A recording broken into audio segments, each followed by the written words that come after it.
case briefs, and so much more. LSData's got what you're looking for.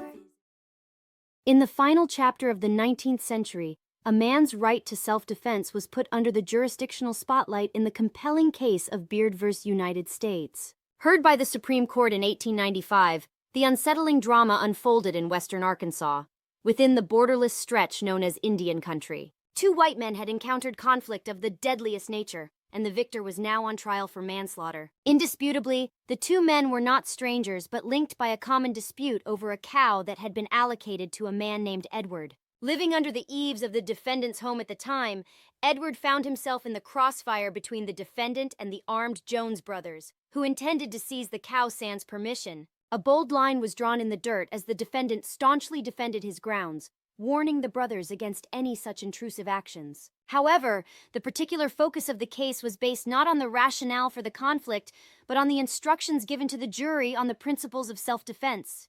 The court drew sharp criticism for providing hypothetical examples that bore no relevance to the textures and nuances of the dispute at hand. There was an empty cavity where proof should have existed, suggesting that the defendant had either incited a physical assault or committed to a mortal brawl. Upon careful consideration, the Supreme Court frankly concluded that the initial jury instructions were fundamentally flawed, announcing the need for a fresh trial. As such, the killing he executed in the face of danger, without any obligation to retreat, was classified as a justifiable act of self-defense. In this groundbreaking case, the lines defining the legitimate use of fatal force in self-defense were indelibly drawn, shedding light on the stark balance between safety and violence.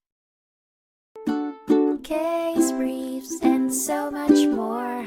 LSData's got what you're looking for. Visit LSD.law, elevate your mind, leave the stress of class.